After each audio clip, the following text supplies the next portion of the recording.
Salut Coco, un nouvel épisode ensemble et nous allons parler de numérologie. Restez là les amis, n'ayez pas peur. Oh là là, attention, ils sont partis dans une secte, ça y est, appelez l'ami Vilude.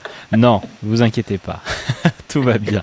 Utilisons les outils qui sont à notre service pour une meilleure connaissance de soi. Et Coco utilise la numérologie pour se connaître. Alors peut-être vous connaissez pas du tout la numérologie, tu vas en parler et puis tu vas nous expliquer comment ça fonctionne et puis tu vas prendre mon exemple avec ma date de naissance et on va en parler un peu plus en longueur et en profondeur. Hello Julien, salut tout le monde. Merci encore d'être présent aujourd'hui. Merci pour le soutien sur les anciennes vidéos. Et oui, aujourd'hui, on va parler de connaissance de soi et de numérologie. C'est un parti pris, j'assume. Vous avez dû voir la vidéo 10 où on parle d'affirmation de soi. Fallait bien que je l'illustre. Cette affirmation de soi-là. Donc, je vais peut-être perdre des abonnés. Bon, je suis un peu triste, mais ce sera pas grave. Et j'en gagnerai certainement d'autres parce que moi, la numérologie a été aussi un game changer pour moi. Dans cette quête de légitimité intérieure, de comprendre comment est-ce que je fonctionne, qu'est-ce qui était présent ou juste pour moi, j'ai rencontré la numérologie que j'ai étudiée pour les scientifiques et les rationnels. Je l'ai étudiée, je suis allée en formation. Donc, on forme à ces outils, c'est pas quelque chose de nébuleux où j'ai pas de boule de cristal, j'ai pas de cartes ou de boules de cristal dans lesquelles je lis. Et d'ailleurs, dans mes séances d'accompagnement, je dis toujours si avec une date de naissance et une identité, parce que c'est les deux paramètres qu'on utilise. Si avec ces deux éléments-là, je savais tout sur tout, je serais déjà la reine du pétrole. Et en vrai, je serais pas là en train de faire des vidéos avec vous. Parce que j'aurais tellement de personnes à ma porte pour savoir ce qui va se passer pour eux que je serais multimilliardaire. Mais bon, c'est pas le cas. Donc aujourd'hui, avec cet outil-là, je propose des lectures de thèmes, de personnalités, parce que c'est une grille de lecture parmi tant d'autres pour nous accompagner dans cette connaissance de nous-mêmes qui est une étape fondamentale. C'est pas pour rien que c'est le pilier numéro 1 de mes accompagnements. C'est une étape fondamentale pour aller vers ce qu'on souhaite, vers qui on veut. Je vais préciser quand même que c'est pas obligatoire dans mes accompagnements. C'est si la personne est ouverte et le souhaite qu'on peut aller l'explorer. Si la personne n'en veut absolument pas, je l'utilise pas. Je vais utiliser d'autres outils comme la connaissance de l'apprentissage et connaissance de ses valeurs profondes, la compréhension de ses saboteurs par les mots qu'on se dit. Donc il y a d'autres outils que j'utilise. Celui-là, je l'affectionne particulièrement parce que moi, ça a été un game changer pour moi. Donc une fois qu'on a dit tout ça, c'est quoi la numérologie? Symbolique des nombres. Dis-toi que c'est juste de la symbolique des nombres. Les nombres ont... on utilise beaucoup pour faire 1 plus 1 égale 2, 2 plus 2 égale 4, etc. Néanmoins, les nombres ont aussi des qualités. Et ça date de Pythagore. Et il y a eu des études, 3 américaines qui ont vraiment étudié cette symbolique des nombres-là qui vient éclairer qui on est, à quoi est-ce qu'on aspire. Et en fait, finalement, la connaissance de soi, ce n'est pas enseigné ni à l'école, ni en entreprise. Comprendre ce qui nous fait vibrer vraiment, comprendre pourquoi est-ce qu'on a des blocages ou des freins, ce n'est pas forcément enseigné. Et ce qui peut freiner les gens aussi par rapport à des outils comme ça, c'est de se dire j'ai peur de découvrir quelque chose d'astronomique, de totalement différent ou moins bien. Et ça peut freiner l'exploration de cet outil. Alors qu'en vrai, c'est juste mettre de la mettre de la lumière sur qui on est. Généralement, dans les séances, moi, les personnes me disent, ah ouais, je comprends mieux comment je fonctionne. Je comprends mieux pourquoi je réagis comme ça à cela. Je comprends mieux ceci. Et c'est vraiment ça, en fait. C'est dans le je comprends mieux qu'on s'accepte aussi totalement et profondément. Donc, pour l'outil de la numérologie, en fait, comme je disais tantôt, on va utiliser deux paramètres, la date de naissance et l'identité de naissance. Et avec ça, on détermine ce qu'on appelle le thème numérologique. Et avec la symbolique des nombres, on va apprendre à mieux en savoir sur nous. J'ai un saboteur qui est passé là, mais bon, tiens bon. Tiens bon, on les connaît. C'est quoi que t'appelles l'identité de naissance? C'est les noms, prénoms. Nom, prénom, Julien Badoil, quoi. Ok. Ouais, nom, prénom de naissance. Si t'as plusieurs prénoms, on va utiliser tous les prénoms. Ouais. Oui, c'est vrai que ça a une importance aussi, tous les prénoms. Ouais. Ça a une importance, tous les prénoms. Et le paramètre que nous, on va explorer ici en séance, ça va être plutôt la date de naissance parce que c'est le plus simple à utiliser. Juste pour le plus simple à utiliser, je pense que je vais en arrêter là. Et on détermine ce qu'on appelle le chemin de vie. Donc, le chemin de vie qui est calculé avec la date de naissance. On fait le jour de naissance plus le mois de naissance plus l'année de naissance. On va avoir un chiffre et après, on va le réduire. Et ce chiffre-là va nous donner un nombre. Je vais l'illustrer pour que ceux qui veulent le découvrir. Donc, typiquement, prenons une personne qui va être née un 18 avril 1985. Donc, je vais faire 18 plus 04 plus 1985. Je vais tomber sur 2007. Et après, je vais faire 2 plus 0 plus 0 plus 7. Et je vais tomber sur le chiffre, le nombre 9. Parce que dans la symbolique des nombres, on parle de nombre. Le nombre 9. Et derrière, il y a des besoins, des valeurs, des rêves, des idéaux de ce nombre-là qui sont présents et qui nous permettent de cheminer. Super intéressant. Et est-ce que tu veux prendre mon exemple de date de naissance pour concrètement avancer sur un cas réel, comme si j'étais en séance avec toi? Allons-y. En direct live. Je n'ai pas peur. Alors, tu me l'avais déjà donné, donc je l'ai calculé. Ton chemin de vie, qui est le chemin de vie 4.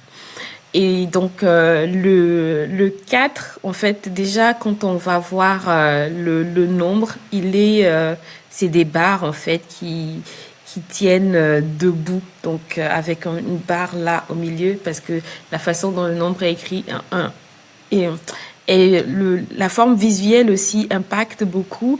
Et le 4, on va l'associer à des mots-clés comme structure, besoin de concrétiser quelque chose, organiser, ordre, méthode, du courage, de la discipline. Et généralement, les personnes qui peuvent associer à ce chemin de vie 4, c'est la personne qui a de la force, qui va mettre de la sécurité, qui va mettre du cadre, qui a besoin d'avoir un plan, des preuves, d'ordonner. C'est quelqu'un sur qui on peut compter. C'est quelqu'un qui a des bases solides, des fondations bien présentes pour lui. Est-ce que ça te parle? C'est tout à fait moi, ça. Après, ça peut être très valorisant, mais il y a aussi, pour moi comme tout, l'inverse. J'ai énormément manqué de cadre, j'ai énormément manqué de sécurité, j'allais dans l'excès, dans l'insécurité, dans le manque de fondation, dans des bases pas du tout solides. En fait, c'est ça qui est hyper intéressant. Mais comme tu parles de chemin de vie, je vois bien que dans ma vie, je tends vers ça. J'ai toujours eu ces désirs-là, mais l'incapacité de les mettre en matière. Et depuis 6-7 ans que je me suis lancé dans l'entrepreneuriat et dans la connaissance de moi-même aussi, avec des accompagnements, comme tu pourrais proposer toi, Coco, eh bien, j'ai vu de plus en plus à quel point ce cadre-là, si j'y allais me sécuriser et amener un peu plus de bien-être dans ma vie. Donc, effectivement, ça me parle. Maintenant que moi, j'ai de l'éclaircissement sur mon fonctionnement, évidemment que ça me parle. Et en fait, ça me permet de rebondir sur le fait que le nombre, en fait, le nombre peut être en déséquilibre et en équilibre. Et effectivement, c'est la somme des expériences que comprendre que aller vers du cadre, ça me permet d'avancer un peu plus, accepter aussi ce cadre-là, puisque c'est quand on est plus jeune, notre chemin fait que c'est on va le vivre beaucoup, mais on va pas forcément l'accepter parce qu'on se dit que c'est pas quelque chose qui va être valorisé. Et quand on est en déséquilibre, justement dans ce cadre-là, on peut avoir beaucoup de peur, on peut manquer de stabilité, on peut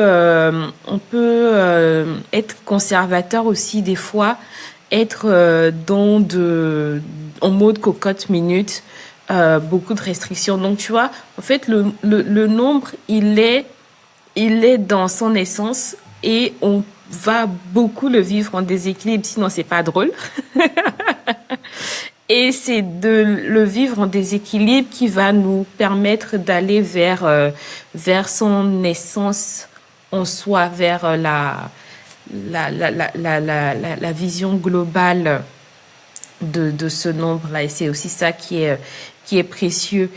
Et ce que tu t'as partagé aussi illustre ce qu'on peut voir aussi dans le nombre, c'est qui aussi bien on a le volet besoin, valeur, on peut aussi voir quelles peuvent être les peurs, les blocages de la personne en fait, qui peuvent se matérialiser et effectivement être des saboteurs par rapport à la vidéo 9 du sabotage qui vont être présents et empêcher la personne d'avancer. Et comment tu l'utilises, toi, c'est justement ces chemins de vie? Et comment, en fait, tu plonges encore un peu plus loin avec la numérologie des personnes qui viennent à toi pour les aider à conscientiser encore mieux quelles sont leurs ressources, leurs forces et leurs déséquilibres aussi, quoi. En fait, je vais faire beaucoup de lectures de thèmes, comme je le disais au début, des lectures de thèmes de personnalité. Et avec la vision globale, hein, on va aller au-delà du chemin de vie, on va utiliser l'identité de naissance et tout ce qui va être présent. Et quand je vais lire ces thèmes-là, parce que dans un thème numérologique, on va passer par beaucoup, il y a, pour ceux qui adorent la proba, il y a beaucoup de proba. Il y a beaucoup de scénarios possibles, mais on va aller sur le volet qui est présent et qui est important pour la personne aujourd'hui.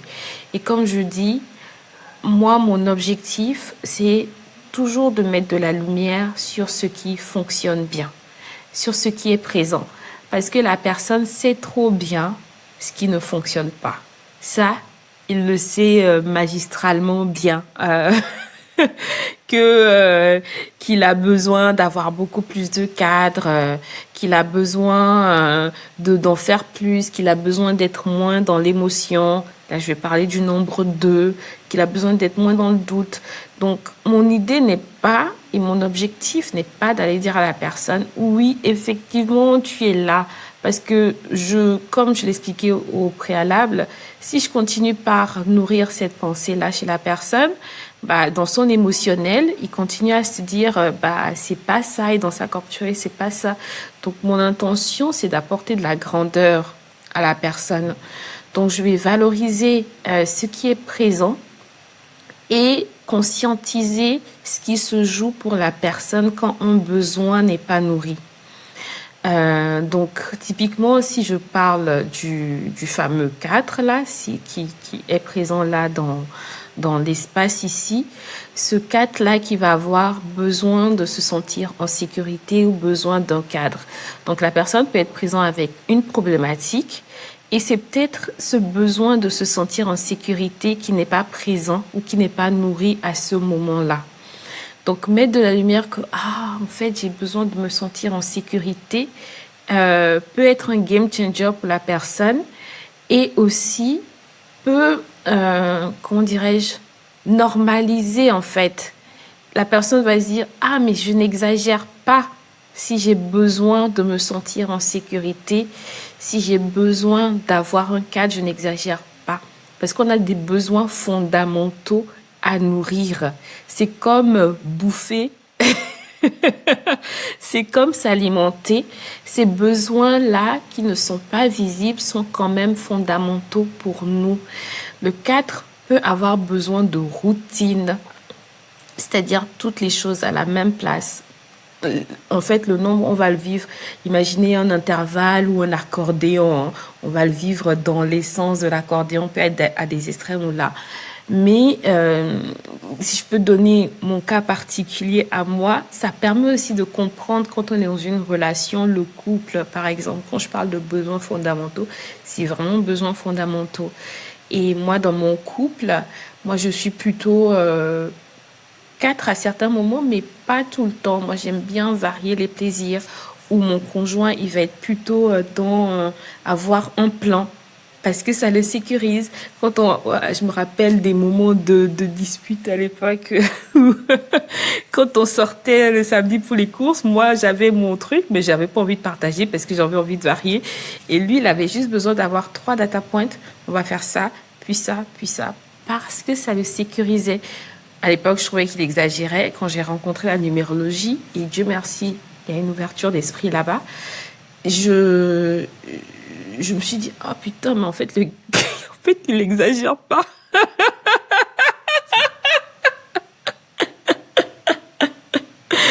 Et moi aussi, il y a un besoin fort d'autonomie qui est présent chez moi. Et moi aussi, ça a été, ah, mais je n'exagère pas sur ce volet autonomie-là. Et en fait, on accepte plus naturellement la personne en face de nous.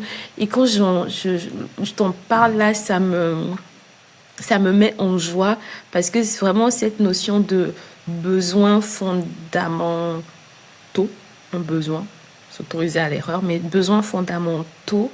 Quand je l'ai découvert, ça a changé aussi quelque chose pour moi en se disant j'ai autant besoin de ça que de manger, d'être rassasié.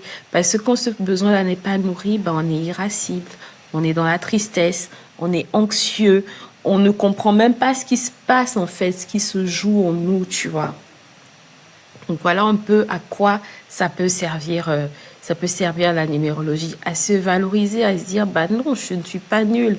J'ai une capacité de dépassement de soi, là je parle du nombre 8, j'ai une énergie à fond la caisse que je peux valoriser, j'ai une valeur d'excellence que je peux nourrir, je suis généreux, je suis en mesure je suis quelqu'un de hyper loyal sur qui on peut compter. J'ai besoin de me réaliser à tout prix. Et comme on joue toujours pour nous, hein. Et dans une relation, il faut le voir comme ça. On joue toujours pour nous. Moi, ça m'a vraiment permis de comprendre que, typiquement, mon besoin de me réaliser à tout prix, parce que moi, mon chemin de vie, c'est le 8. Et donc, ce besoin de se réaliser à tout prix, l'opposé, c'est la peur de l'échec. Parce que j'ai tellement envie de réussir que j'ai tellement peur d'échouer. Et de conscientiser ça, la normaliser pour moi et de me dire quelle est aussi de se définir quelle est cette notion de réussite en fait finalement. Est-ce que c'est accomplir juste ça? Est-ce que c'est juste ça? Et donc pouvoir faire jouer les deux ensemble. Et ça, c'est hyper nourrissant, hyper salvateur. J'ai compris parce que dans la symbolique des nombres, on voit notre façon de se mettre en action, notre façon d'être dans une relation, notre façon d'être dans les relations amitiés, notre besoin, ou quand je dis façon, c'est aussi besoin d'être dans le travail, de gérer son énergie, d'être dans le couple ou dans le corpus familial. Le niveau de conscience, spiritualité, qu'est-ce qui nourrit notre spiritualité, quelle est l'ambition qu'on se porte et notre façon d'être dans le monde. Quand je dis tout ça, celui qui a changé beaucoup de choses pour moi, c'est ma façon de me mettre en action, qui est nourrie par le jeu. Ma façon de me mettre en action, c'est nourri par le jeu, l'expérimentation, l'exploration, la curiosité, beaucoup de faire beaucoup de choses à la fois aussi, ça me nourrit. Donc, j'ai normalisé mon côté dispersion, en fait. Faire beaucoup de choses à la fois me normalise. Donc, du coup, là, dans ce projet entrepreneurial, et, je sais toujours de mettre du jeu là où je vais. De me dire, je suis en train d'expérimenter, de tester, d'explorer. Là où une autre personne peut avoir besoin de fonctionner en ayant un plan, en ayant un cadre, en ayant un step l'un après l'autre, et que la personne en prenne conscience, il va se dire, ok, c'est normal, j'ai pas besoin de faire comme tous les autres. Bah, je vais me mettre là, je vais mettre mon plan, ça me sécurise et j'avance. Et donc, c'est tout ça qu'on découvre dans la numérologie, et tout ça qui a été un game changer, en tout cas pour moi, et que j'affectionne particulièrement. On peut l'utiliser pour soi dans la relation de couple, dans ce qui nous motive, ce qui nous drive. J'ai appris quand je me fais chier au boulot, pas le dire trop fort, j'ai appris à valoriser ce qui me met en énergie, ordonner les choses, cadrer, mettre du jeu, être en relation avec les autres, tu vois. Et c'est tout ça qu'on vient valoriser. J'ai besoin de créativité. Et quand j'ai découvert ça, je me suis mise au dessin pour justement aller nourrir cette créativité-là, aller nourrir ce besoin-là. Parce que souvent aussi, il y a des besoins qu'on a qui ne sont pas nourris. Et comme je disais, nos émotions sont là pour nous donner, c'est les données de notre système d'information. Et donc, derrière, ils vont nous dire, bah, là, t'es pas très heureux. Là, t'es trop anxieux. Là, t'es pas... Et d'avoir découvert cette créativité-là, ce besoin de créativité-là que pour moi, je n'avais pas du tout, m'a permis de justement aller me dire, je prends ce temps pour moi, je fais du coloriage ou je fais du dessin. Depuis j'ai un cours de dessin, mais en tout cas ça, c'est vraiment le game changer, c'est de normaliser ce qui est et de mettre des mots sur ce qui a besoin d'être visible. Encore une fois, parce que c'est tellement aérien qu'on ne les voit pas, mais par contre, ça nous envoie des informations dans notre système.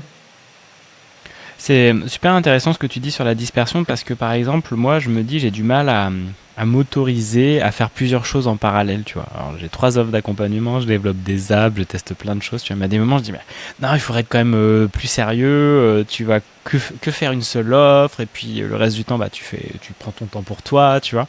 Et j'ai vraiment du mal et du coup je danse un peu avec les deux. Mais quand je vois que je suis chemin de vie 4, est-ce que c'est une manière de transcender le chemin de vie de 4 ou le chemin de vie de 4 qui me dit en gros t'as besoin de 4 m'amène à fais-en moins, recentre-toi et accepte d'être moins dispersé?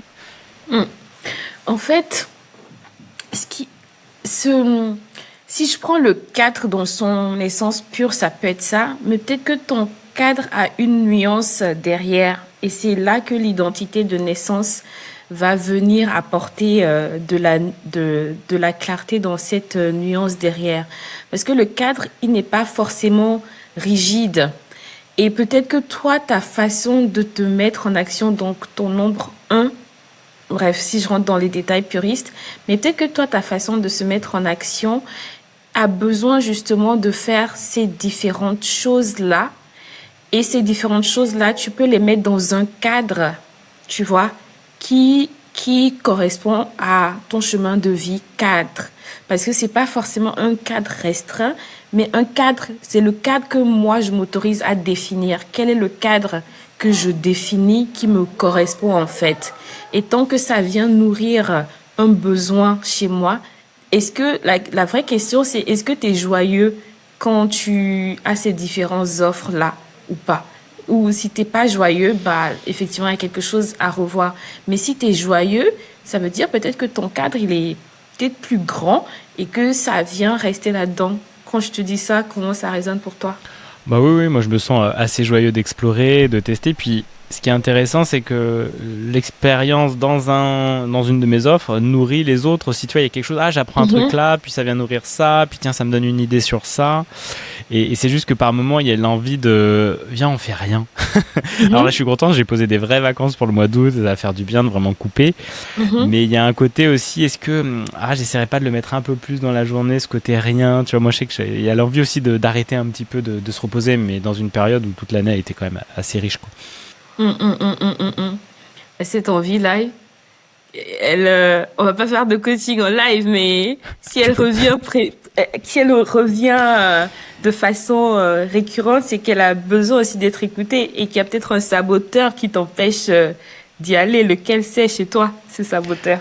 Ouais, on en avait parlé un peu dans l'épisode justement sur les saboteurs, mais je pense qu'il y a toujours l'idée de qui je suis si je ne fais rien. Je n'existe plus, tu vois, je suis plus visible sur les réseaux, alors que j'ai fait des milliers de vidéos de partout avec les clients que j'interviewe comme toi, Linda et tout le monde me voit, mais peut-être que j'existe pas assez, tu vois.